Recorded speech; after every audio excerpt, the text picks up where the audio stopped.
नमस्कार, आपके साथ मैं हूं विद्यानाथ झा और आप देख रहे हैं प्राइम टाइम का सबसे पसंदीदा शो प्रतिशोध। अब पाकिस्तान और तालिबान के बीच जंग छिड़ेगी। मुनीर ने भारत के खिलाफ अब कौन सी नई साजिश रची है? चीन की कौन सी शक्ति देखकर अमेरिका में हड़कंप मच गया है? सब कुछ आज आपको बताएंगे।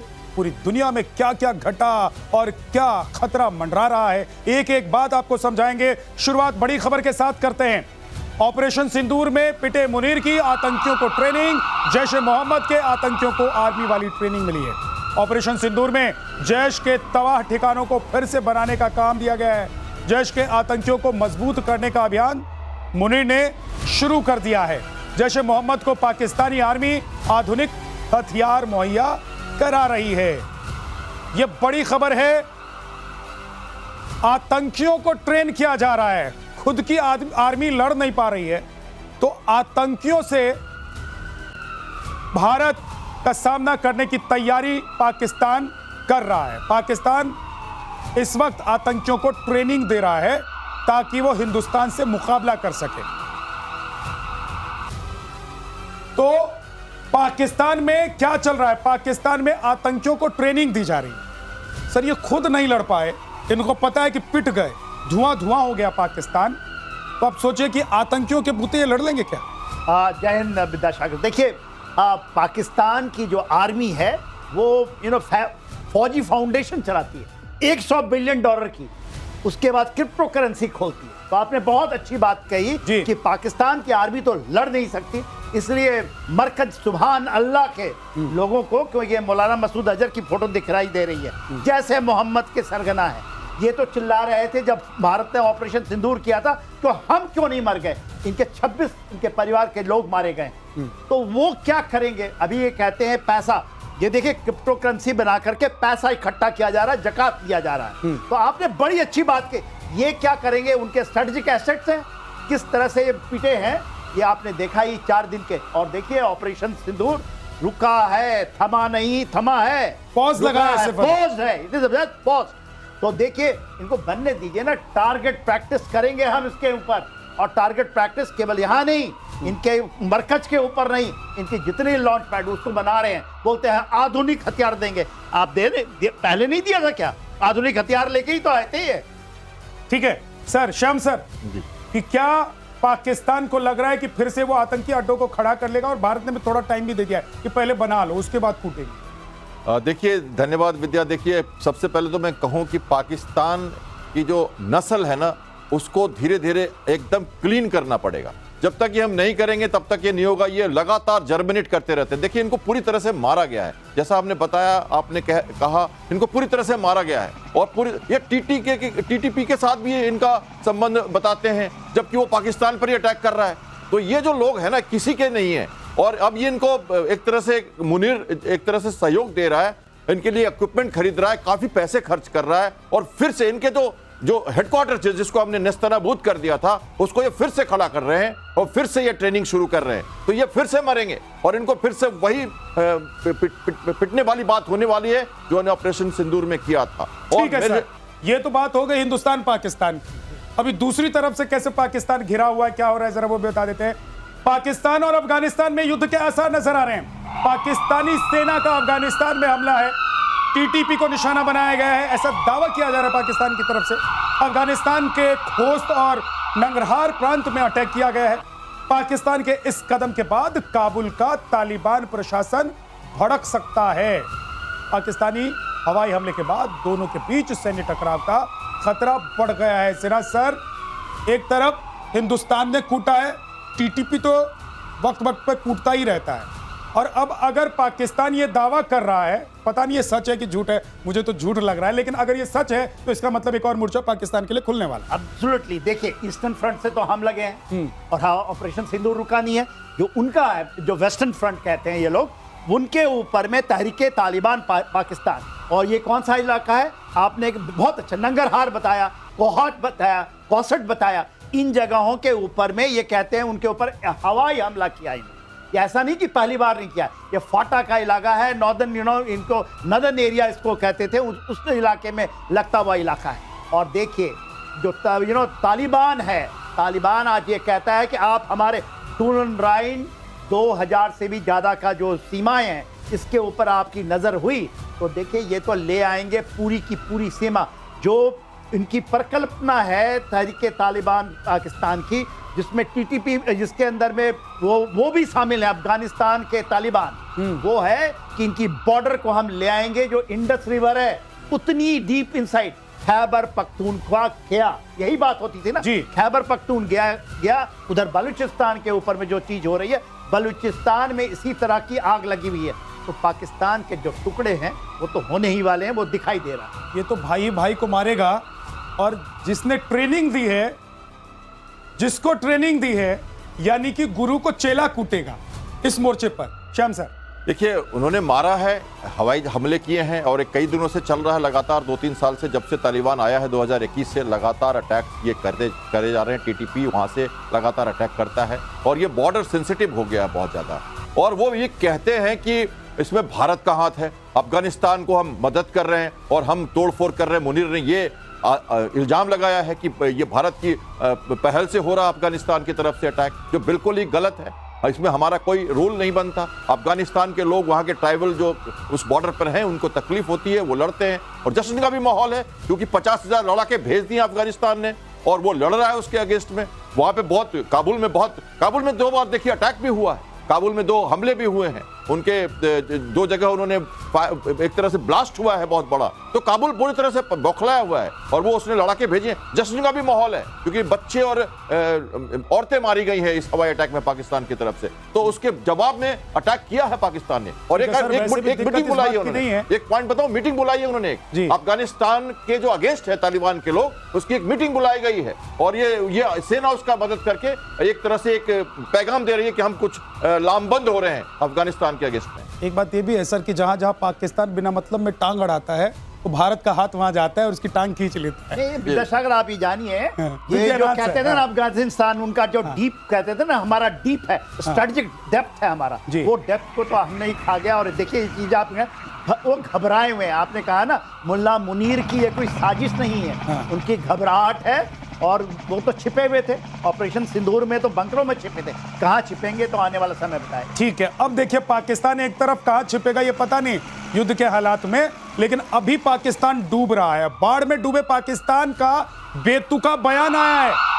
पाकिस्तान ने बाढ़ का जिम्मेदार भारत को बता दिया है। अब जहां पाकिस्तान को लगता है कि पाकिस्तान मर रहा है, कट रहा है, डूब रहा है, मिट रहा है, उन सभी चीजों के लिए वो भारत को जिम्मेदार बता देता है। शहबाज सरकार ने शहबाज सरकार में जो प्लानिंग मिनिस्टर है एहसान इकबाल, उन्होंने कहा है कि पाकिस्तान में बाढ़ के लिए भारत जिम्मेदार है। इकबाल ने कहा है कि भारत पानी को हथियार की तरह इस्तेमाल कर रहा है। लेकिन सच क्या है? सच ये है कि भारत ने अलर्ट दिया, नहीं तो लाखों पाकिस्तानी मारे जाते।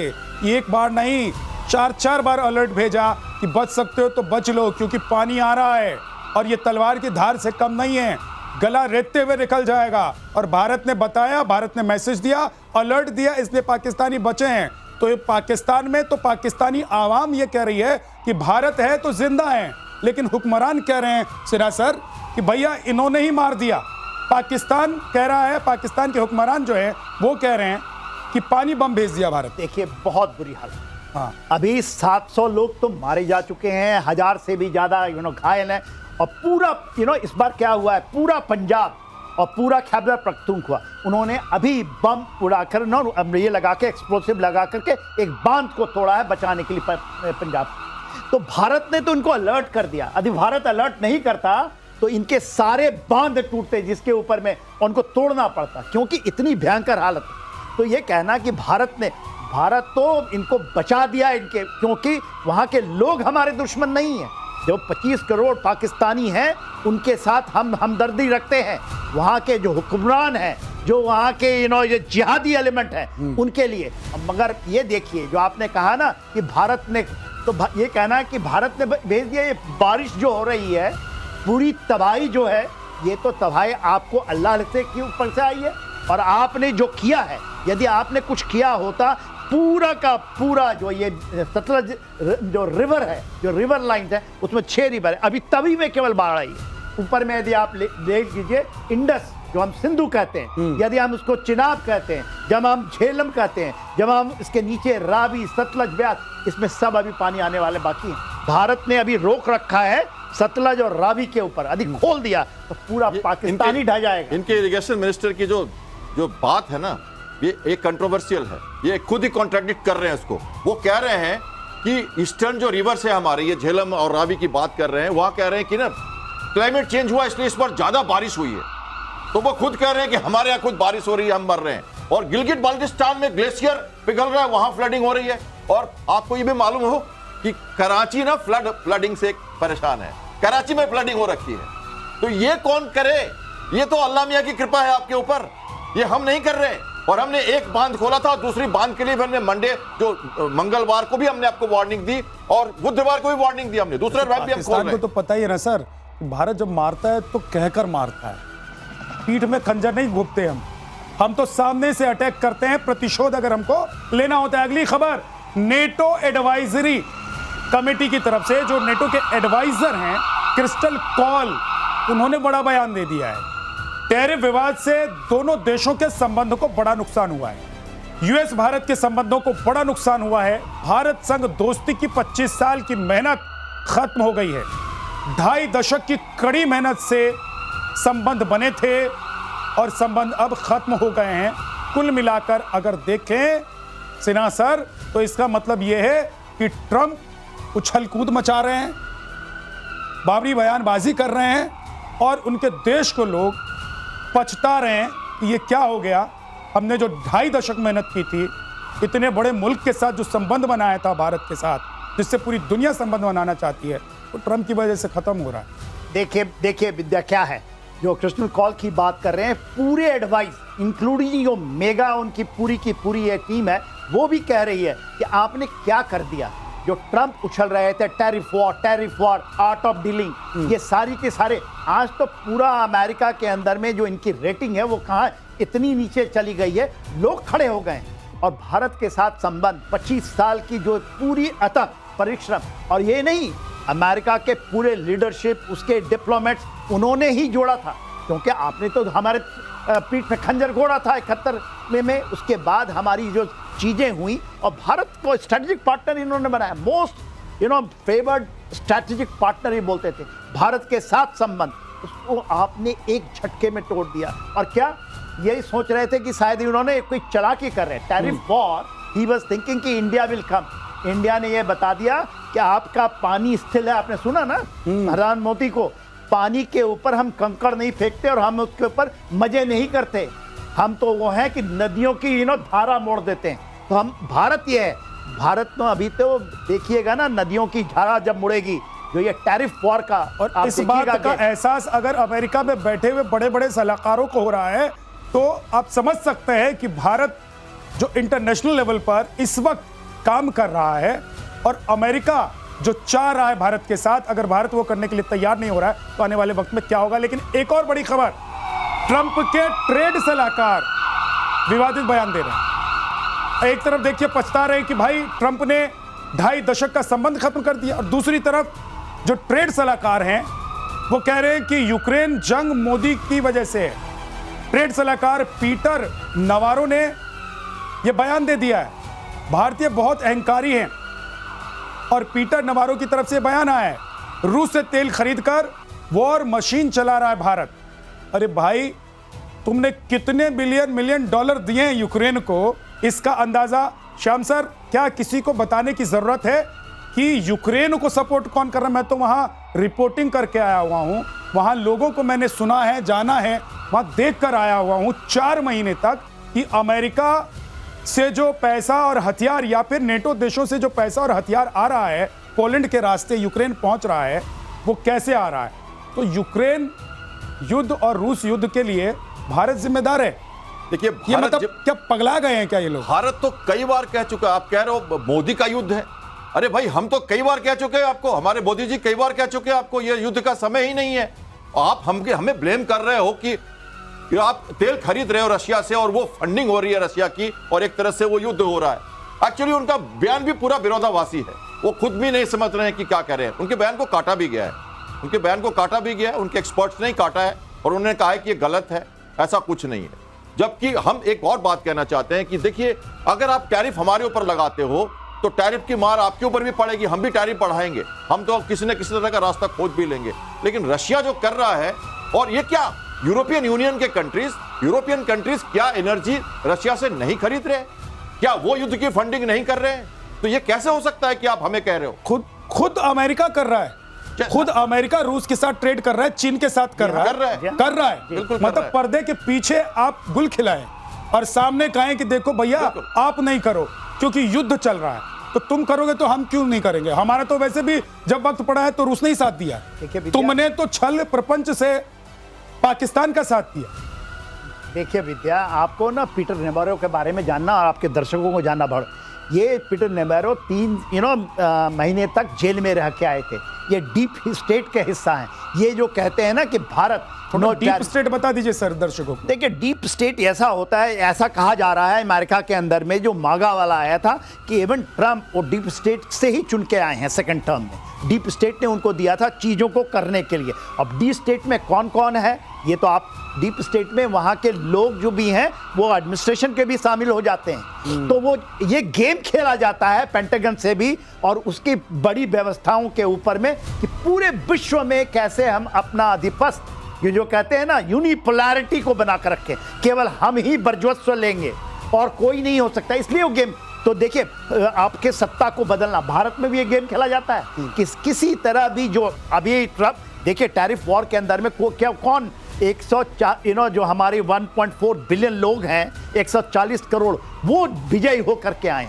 अभी आपको उस चीजों को वो करेंगे कि यहां भी सत्ता बदले, इसकी कार्रवाई चलती है, मगर आप उसको डिफीट कैसे करते हैं? तो वो जो बातें करते हैं कि नहीं आपने रशिया से तेल खरीदा इसलिए आपको 25 + 25 50% करेंगे। भारत ने कहा कर लो भाई, कर लो, हम तो ये मैंने आपको पहले बात बताया कि आप कर लो। हम लोग तो ऐसे लोग हैं, भारत के लोग, जो नदियों के धारा को मोड़ने वाले लोग हैं। ठीक, हम लोग वो नहीं है कि आप इनको, आपको पता है अमेरिका में 37 ट्रिलियन डॉलर की इनके ऊपर डेट, ये तो थमी हुई पानी है, उसमें कीचड़ है, उसमें बदबू आ रही है, हम उस पर कंकड़ नहीं फेंकेंगे, हमें कुछ नहीं। 1% हमारा 2% हमारा जीडीपी भी नहीं, 1% से हमारा इनका ट्रेड होता है 40 बिलियन, कुछ नहीं है। वो तो $5 आता है ना जो रशिया से अभी कॉल का आएगा, उनको आप इकट्ठा करो और जो भी हमारे छोटे हैं या जो ये करते हैं उनको दे दीजिए। इंटरनेशनल मार्केट में ये भी खबर चल रही है कि इंडियन करेंसी के जरिए भारत क्या इस ट्रेड वॉर को जीत सकता है और इंडियन करेंसी की बदौलत क्या भारत अमेरिका को अब पीछे धकेल देगा? एक चर्चा चल रही है, हालांकि अभी इस पर लेकर बहुत ज्यादा बात नहीं हुई है, लेकिन चर्चा हो रही है। लेकिन इस बीच एक और बड़ी खबर बता देते हैं। रूस का यूक्रेन की राजधानी कीव पर जोरदार अटैक हुआ है। रूस ने ड्रोन और मिसाइलों से हमला किया। यूरोपियन यूनियन के डेलीगेशन बिल्डिंग पर यह अटैक हुआ है। हमले में 14 लोगों की मौत हो गई है, 50 लोग घायल हो गए हैं।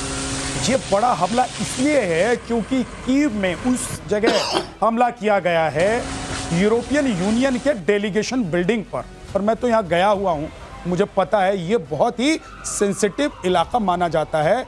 यानी कि यहाँ पर हमेशा आप देखेंगे कि जो सेफ्टी मेजर्स हैं उसको तैनात रखा जाता है। मैं इसके पास ही रुका हुआ था जब मैं कीव में था। तो ये जो बड़ा हमला है रूस की तरफ से, ये क्या एक नया मोड़ इस पूरे युद्ध को दे सकता है सिरा सर? एब्सोल्युटली। देखिए कहाँ हुआ है, आपने तो यूरोपियन यूनियन के उसके ऊपर, इसके अलावा ब्रिटिश काउंसिल जो उनकी है ना उसके ऊपर हमला हुआ है। इसके पहले अमेरिका का वहाँ था रोमानिया के साथ के इलाके में जो उनकी थी, वहाँ पर ड्रोन फैक्ट्री बनाते थे, उस पर हमला किया। तो रशिया जो अभी हमला कर रहा है और खास करके कीव के ऊपर में 600 ग्राउंड 2 ड्रोन आए हैं। उसके बाद उनकी किंजल मिसाइल है जो Su-57 है वो लेकर उड़ा था। अभी तो ये चीज शुरू हुई है, आप देखिएगा आर्सेनिक का भी यहाँ पर हमला आएगा। तो ये जो फेस चल रहा है ये तो आपको कीव की वही हालत होगी जो आपने गाजा के अंदर में देखा है, जो बिल्डिंगों की हालत हुई ऐसे ही है। और ये कैपेबल है, अभी तो ये शुरू हुई। कोई कहता था ना कि हम क्यों रशिया इतना दिन तक इनको छोड़ रखा है, क्यों नहीं 7 दिन में खत्म कर देता है। वो धीरे धीरे तिल तिल करके मारेगा और स्ट्रेटेजिक जीत होनी है आर्टिक के ऊपर में और पूरे ऊपर में। मनोबल तोड़ रहे हैं मेरे ख्याल से। मुझे एक बात ये है, एक सवाल मेरे जहन में है कि क्या क्योंकि यूरोपियन यूनियन की बिल्डिंग पर हमला हुआ है अब सीधे नेटो देश उसमें उतरेंगे? देखिए अभी ऐसी कोई स्थिति नहीं बनती है, क्योंकि देखिए ये एक 7 से 8 बिल्डिंग पे उन्होंने कई जगहों पे अटैक किया है, और सभी ऐसे जगह थे जो रेसिडेंशियल कॉम्प्लेक्सेस थे, और उन्होंने बेसिकली मनोबल तोड़ने का काम किया है। और जेलेंस्की कह रहे हैं कि ये बैलिस्टिक बातें कर रहे हैं, टेबल पे आना नहीं चाहते। तो इसलिए कह रहे हैं क्योंकि वो रशिया का कहना है कि तुम्हारी नाटो की आहट हटानी है, तो वो वहां जहां पर पिंच करते हैं, जहां पर ज्यादा सब पिंच हो। और एक तरह से अब देखिए रिहायशी इलाकों पर अटैक किया उन्होंने, तो कई लोग तो गुहार लगाएंगे इसके ऊपर।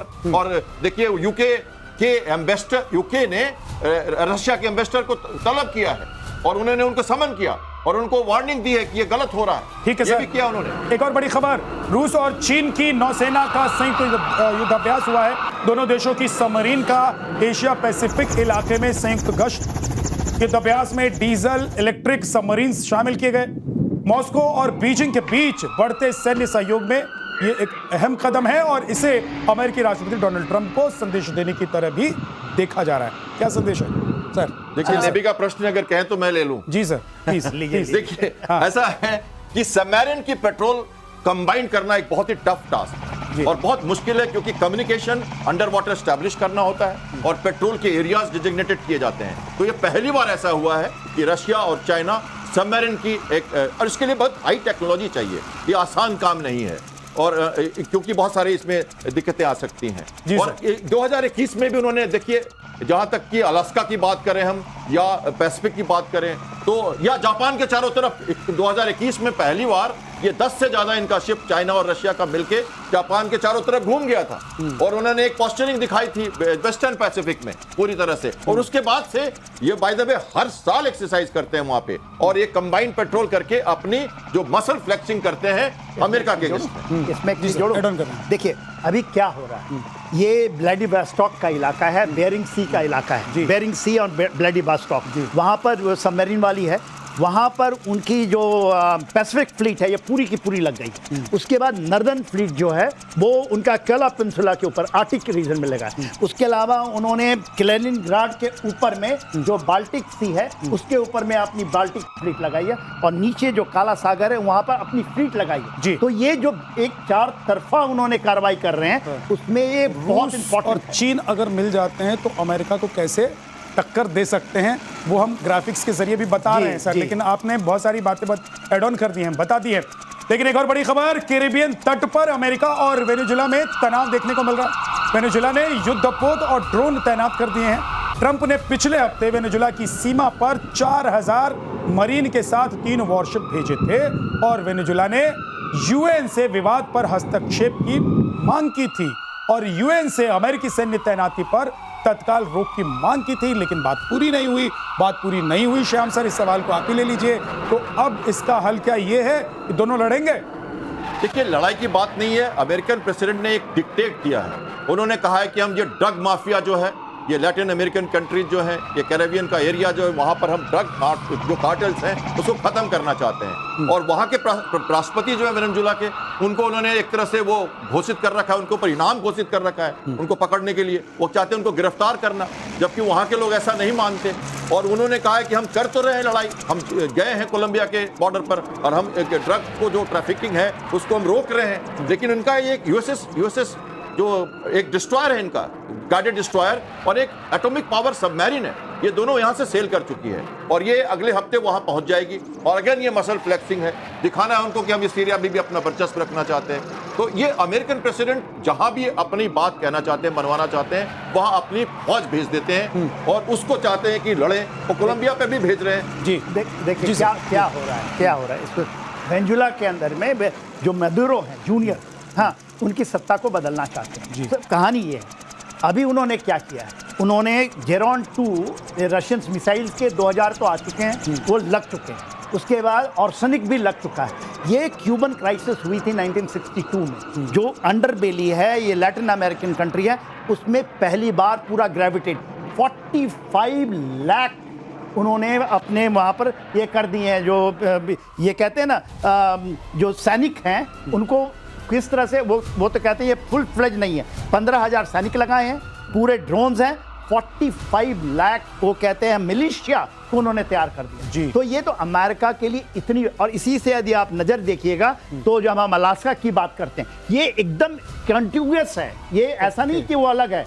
ये जो चीजें हो रही हैं, अलास्का को वेस्टर्न रशिया कहा जाता है, ईस्टर्न रशिया अलग है, वेस्टर्न रशिया का एक हिस्सा है वो अलास्का। तो ये एब्सोल्युटली आप मैप में देखेंगे तो इसी के नीचे अंडरबेली है, और ये पहली बार हुआ है 1962 के बाद, क्यूबन क्राइसिस के बाद ये क्राइसिस आई है जिसको अमेरिका झेल नहीं पाएगा। ठीक है, लेकिन अमेरिका क्या इसको झेल पाएगा?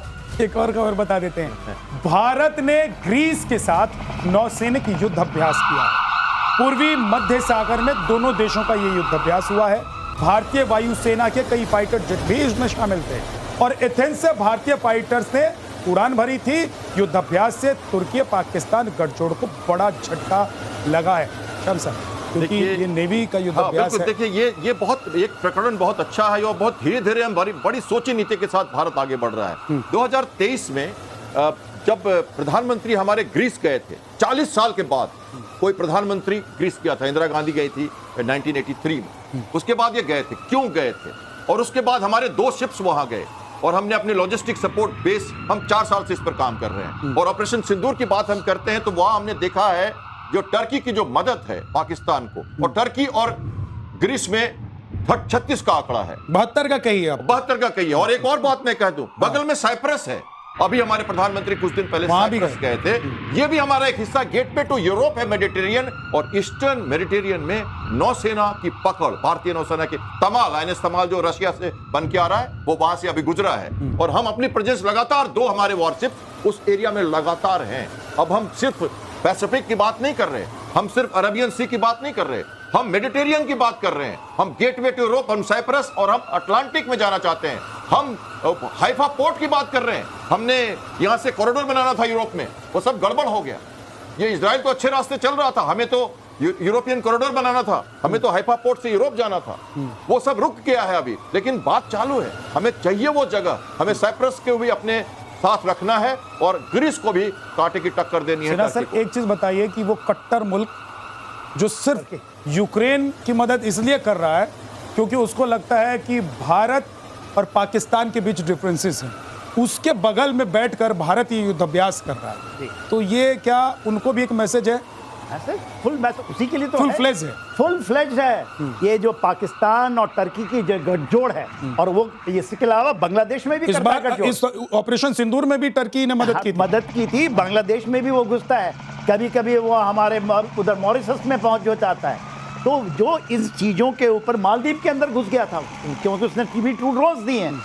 तो ये जो चीज है ये पूरा का पूरा वो सेंट्रिक है कि भैया आप करोगे, और मैरिटाइम जो भी डिस्प्यूट है चारों तरफ से घेर लेंगे तुमको और बाप बाप डिरियाओगे। हमारे यहाँ कहावत है कि बाप बाप डिरियाओगे, यानी कि बाप बाप चिल्लाओगे, कुछ कर नहीं पाओगे। नेकलेस ऑफ डायमंड का हिस्सा है, इसको याद रखें हम, ये नेकलेस ऑफ डायमंड का हिस्सा है, क्योंकि उसके बाद ग्रीस के बाद हम घेरने के लिए चीन को उसके नॉर्थ में भी गए थे। ठीक सर। के बाद एक और बड़ी खबर इस वक्त, किम जोंग के नए एटमी मिसाइल बेस से हड़कंप मच गया है और सीक्रेट न्यूक्लियर मिसाइल बेस की वजह से हड़कंप मचा है। चीन की सीमा से सिर्फ 27 किलोमीटर दूर ये बेस है और बेस पर वांगसोंग 15 और वांगसोंग 18 मिसाइलें तैनात कर दी गई। दोनों मिसाइलों में परमाणु बम गिराने की ताकत है। तो ये किम जोंग उन जी, जो मतलब इतना छोटा देश और पूरी दुनिया में इसने जब मन करता है, जो मन करता है, एकदम से तूफान मचा देता है। ये जो तूफान है ये सबसे बड़ा खतरा अगर ज्योग्राफिकल कंडीशन के हिसाब से देखें और इस वक्त जो हालात दुनिया भर में बने हुए हैं सर, तो सबसे बड़ा खतरा किसके लिए? और ये क्या ये भी एक मैसेज है? ये मैसेज है, ये तो एक्चुअली खतरा खड़ा। देखिए जो आपका नॉर्थ कोरिया साउथ कोरिया का था आपको पता ही है, साउथ कोरिया फ्रंटलाइन स्टेट है अमेरिका का, उसी तरह जापान भी बन जाता है। जब नॉर्थ कोरिया के आपने बताया 27 किलोमीटर चाइनीज बॉर्डर, ये पहाड़ियों का इलाका है, एब्सोल्युटली सैलोज के अंदर में आपने देखा जिस तरह से ईरान ने लगाया उससे भी डीप इनसाइड है ये। आज के दिन पे इनके पास जो ICBM है वो 10-10 के बाद बोलते हैं कि 10 है, वो बढ़ा लेंगे। और आज ही खबर आई है कि रशिया में जब ये गए थे, किम जोंग उन रशिया में मिलने गए थे क्योंकि उनको स्ट्रैटेजिक पार्टनरशिप साइन हुई है, तो वहाँ पर उनको बताया कि यूरेनियम को कैसे खोजना है, क्योंकि बहुत बड़ी उसका जखीरा नॉर्थ कोरिया में माना जाता कि है, और कैसे उसको प्रोसेसिंग करना है वो जानते हैं, मगर वो उनकी ट्रेनिंग ले रहे हैं उनके लैबों में। तो ये देखिए खतरा तो ही था। अभी एक और बड़ी बात आ गई कि ये डोनाल्ड ट्रंप साहब ये कहते हैं हम जाके मिले थे, मिलेंगे, ये चल रही है। अभी देखिए न्यूज़ में ये आएगा कि डोनाल्ड ट्रंप कब कहते हैं कि मैं जाऊंगा और नॉर्थ कोरिया से किम जोंग उन से मिला, मेरा बड़े अच्छे दोस्त। तो ये कितनी दोस्ती निभाएंगे, ये कहाँ जाए। ये इसी तरह है जैसे इंडिया पाकिस्तान में बोलते हैं कि हमने कोई युद्ध रुकवा दिया, तो ये जाएंगे वहाँ भी मारे जाएंगे, क्योंकि तो डायरेक्ट ये तो थ्रेट जो है ये अमेरिका को थ्रेट है। वहाँ से गुआम जो उसका वेस्टर्न कोस्ट है बहुत नजदीक पड़ता है और सारे उनके हाथ में है। ठीक है सर, एक और बड़ी खबर, दो बात मैं इस पे ऐड करना चाहता हूं जल्दी से। दो लेवरेज लिया इन्होंने। लोकेशन समझिए, और लोकेशन की बात से आपने शुरू की थी, वो 27 किलोमीटर दूर है, तो अमेरिका उस पर अटैक करने से पहले सोचेगा, क्योंकि चाइना पर भी अटैक हो जाएगा, नंबर 1। नंबर 2, एक तरह से उसने लिवरेज लिया है चाइना का भी। वो देखता है कि देखो कुछ भी करो, तुम्हें तो चाइना को अगर कोई ट्रस्ट नहीं है हमारे साथ, तुम्हारे साथ कोई धोखा किया चाइना ने नॉर्थ कोरिया से, तो हम बहुत नजदीक हैं, तुम भी जाओगे 25-40 किलोमीटर तक तो बॉम्ब गिरेगा ही गिरेगा, कुछ होगा। ठीक है सर। तो दो तरीका है इसका। ठीक है सर, जल्दी से अब 3 खबरें बची हुई हैं और सिर्फ 3 मिनट का वक्त है, जल्दी से कर लेते हैं। अमेरिका के स्कूल में भीषण गोलीबारी हुई है। मिनेसोटा के कैथोलिक स्कूल में गोलीबारी हुई है। प्रार्थना सभा के दौरान गोलीबारी की गई, हमलावर समेत 5 लोगों की मौत हुई है। अटैक के बाद हमलावर ने खुद को गोली मार ली है। अमेरिका में इस तरह के हमले हुए हैं इससे पहले भी कई बार, और अब देखिए अमेरिका के मिनेसोटा में कैथोलिक स्कूल में गोलीबारी हुई है। प्रार्थना सभा के दौरान ये गोलीबारी हुई है और 5 लोगों की मौत हो गई है। अटैक के बाद हमलावर ने खुद को भी गोली मार ली, और इस दौरान सिन्हा सर जी विरोध में नारे भी लगाए गए। हाँ, उसने अपने जो हथियार है उसके ऊपर लिखा है कि भारत पे बम गिराओ। ये वही है, ये गल्फ कल्चर का हिस्सा है, और ये वही जिहाद है जो वहाँ पहुँच चुका है। और उन्होंने कैथोलिक बच्चों को मारा है 5 के बीच में, मगर ये गल्फ कल्चर का भी हिस्सा है। तो अमेरिका को खुद अपने गिरबान में झांक के देखिए, और ये जो इस तरह की घटनाएं हैं बढ़ती जा रही हैं पूरे अमेरिका में। गल्फ कल्चर, क्योंकि वहां पर जितने लोग नहीं हैं उसके दुगने हथियार हैं। वैसे भी कहते हैं सर बोए पेड़ बबूल का, तो आम कहां से हो। तो अगली खबर आपको बता देते हैं, नेपाल में तुर्की कर रहा है इस्लाम का प्रसार। अनाथ बच्चों को इस्लामी तालीम का आरोप है। पाकिस्तान के जरिए नेपाल में फंडिंग कर तुर्की, नेपाली गृह मंत्रालय ने इसकी जांच शुरू की है। ये खबर इसलिए बहुत अहम है क्योंकि जो बॉर्डर के इलाके हैं, खासतौर से उत्तर प्रदेश, बिहार, पश्चिम बंगाल, जो नेपाल के बॉर्डर से लगे हुए इलाके हैं, उन इलाकों में बहुत तेजी से पिछले कुछ दिनों में हमने देखा है डेमोग्राफिकली चेंज की जो बात सामने आई है वो होता हुआ दिखाई दिया है। पॉपुलेशन वहां पर मुसलमानों की बहुत तेजी से बढ़ी हुई है। ये बार से लाकर बसाए गए सर। ये देखिए जैसे चाइना पहले कर रहा था, कई सारे कल्चरल सेंटर्स खोल दिए चाइना ने नेपाल में जाके, और नेपाल के रास्ते पाकिस्तान के साथ मिलकर वहां से वो घुसपैठ के भेजता है। जो वो कश्मीर में नहीं कर पाया तो ये इधर से उन्होंने एक नया फ्लैंक खोला है। मुनीर की वार्निंग सुने तो अब कहते हैं अगली बार ईस्टर्न फ्लैंक भी खोल देंगे आपका। तो ये बेसिकली वो कर रहा है टर्की, जो एक तरह से कहते हैं ना दूसरे के कंधे पे फायर करना, तो पाकिस्तान के साथ मिलकर टर्की कर रहा है। पाकिस्तान के प्रोपेगेंडा को आगे बढ़ा रहा है, बस वही और है। पाकिस्तान के प्लानिंग को दूसरे रास्ते से सफल नहीं होगा। वहां की जनता बहुत सतर्क है, नेपाल हमारे साथ रहेगा। 3 आतंकी आज घुस गए हैं। स्कारलेट बिहार पुलिस हेडक्वार्टर ने जारी किया है और उनके स्केचेस भी जारी किए गए हैं। एक और बड़ी खबर, थोड़ी देर में प्रधानमंत्री नरेंद्र मोदी जापान के लिए रवाना हो जाएंगे। 7 साल बाद जापान यात्रा पर प्रधानमंत्री नरेंद्र मोदी जा रहे हैं। 15वें भारत जापान वार्षिक शिखर सम्मेलन में शामिल होंगे। आर्थिक संबंधों की मजबूती पर द्विपक्षीय बातचीत होगी। 2 दिनों की जापान यात्रा के बाद सीधे वो चीन जाएंगे, और जिससे अमेरिका की धड़कन बढ़ जाएगी, क्योंकि आपको मालूम है इस वक्त सिनेरियो कैसे धीरे धीरे बदल रहा है। जो चीन ऐसा लग रहा था कि भारत से बहुत दूर है, जो अमेरिका लग रहा था कि भारत के बहुत करीब है, धीरे धीरे देखिए वक्त के साथ क्या क्या बदलता है और कैसे अब अमेरिका की धड़कनें। सिन्हा सर, जापान और उसके बाद जापान में बिजनेस, और चीन में अगर आपने गठजोड़ किया तो अमेरिका परेशान हो जाएगा। पैसिफिक सी में क्या करेगा, और यहाँ जो उसका प्लान है वो कैसे कामयाब हो पाएगा। भारत पर जो प्रेशर बनाने की टैक्टिस है वो फ्लॉप हो जाएगा। देख विद्या, मालूम है कितने पैसे सुनेंगे तो आप भी हैरान है। 10 ट्रिलियन यान भारत में निवेश करना चाहता है।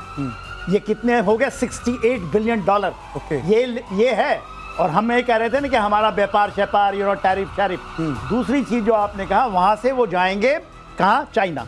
चाइना में मीटिंग किसके बीच में हो रही है? ठीक है, एससीओ का बहाना है, मीटिंग हो रही है, पुतिन है, मोदी है, शी जिनपिंग है, ये आरआईसी का जो है गठजोड़ जी। और देखिए कोई कहेगा कि चाइना हमारा दुश्मन, एब्सोल्युटली डिसाइड करेगा नॉर्दर्न बॉर्डर कि हमारे संबंध कैसे होंगे, मगर जो हमने अभी किया है और हम भी कोई डिसाइड चाणक्य करेंगे सर नीति कि कब कहती है। किसको दोस्त बनाना है और कब दोस्त किससे को। दुश्मनी क्वाड को भी निभाना नहीं है। भूलना, जापान हमारे क्वाड के दोस्त के साथ। साथ जो होगा, हमारे साथ जो होगा वो हमारा दोस्त होगा, दुश्मन के साथ खड़ा होगा तो दुश्मनी के बहुत लिए बड़ी भी हम बात। तैयार हैं। प्रतिशोध हम कभी भी ले सकते हैं जब मन करेगा, क्योंकि अब भारत बदल गया है। बहुत बहुत शुक्रिया।